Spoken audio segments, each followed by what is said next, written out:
Senator John Whelan. Okay, you have 4 minutes, Senator. Thank you very much, Cathaoirleach, and I'd like to welcome Minister Anne Phelan to the House, my colleague. And while the question was directed to the Minister for Health, it's not at all inappropriate that it's been taken on his behalf today by Minister Anne Phelan because of a responsibility remit that she has, particularly with regard to rural development and rural areas.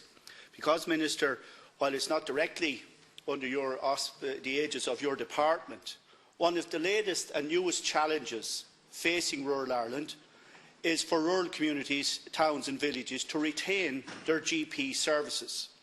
Now, this is a relatively new phenomenon, and due to the retirement of incumbents and long-serving GPs across the country, it's my information that the HSE are experiencing chronic difficulty in between 30 and 40 towns and villages across Ireland, in all different regions across the country, in filling vacancies where GPs have retired. This in itself reflects, I think, a change of emphasis from where, perhaps we see manifest in other areas as well, where a GP practice is not necessarily any longer just a vocationary pursuit, but in fact it's viewed as a career, and it must stack up as a business, it must stack up as a sustainable proposition, it must be viable, and it must meet the demands and, I suppose, expectations of people's and families' lifestyle expectations these days. I particularly put the question, Minister, due to the ongoing anxiety and indeed, alarm that was developing in my own county of County Laois due to the ongoing process and the length of time it was taking to find a GP replacement for the village of Borris-in-Ossory. The incumbent, a long-serving practitioner who's given sterling, loyal and committed, dedicated service, Dr. Seamus Fitzgerald, is retiring of his own volition, and I wish him a happy, healthy and lengthy retirement. However, the process to replace him was commenced as far back as last November.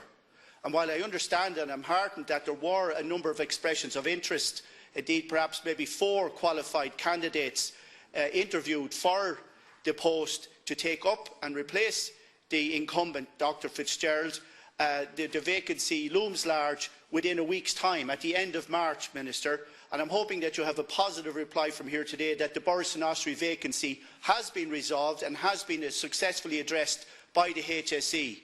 But in that context, there is a bigger and a wider issue that needs to be considered by the Minister for Health, that when he's negotiating the GP contract with the GPs and the IMO, there is now a new trend developing where new doctors and younger practitioners are no longer willing to embrace general practices in smaller towns and villages across rural Ireland. As I said, up to 40 vacancies exist at the moment. And this, I think, is going to accelerate unless it's addressed, and it needs to be addressed, Cathaoirleach, with respect by ensuring that the rural practice allowance is restored and is sufficient to make the practice attractive and viable and feasible and sustainable, and also that the terms and conditions being sought of the GPs, such as the rents being sought for them for the clinics that they use in these towns and villages, like towns and villages like Borris-in-Ossory, are not as lucrative as larger urban areas in the city of Dublin and so on. And it's my understanding that the HSE are looking for the extortionate price of €25 per square metre for the rent from the new GP for the practice, for the clinic in Borris-in-Ossory.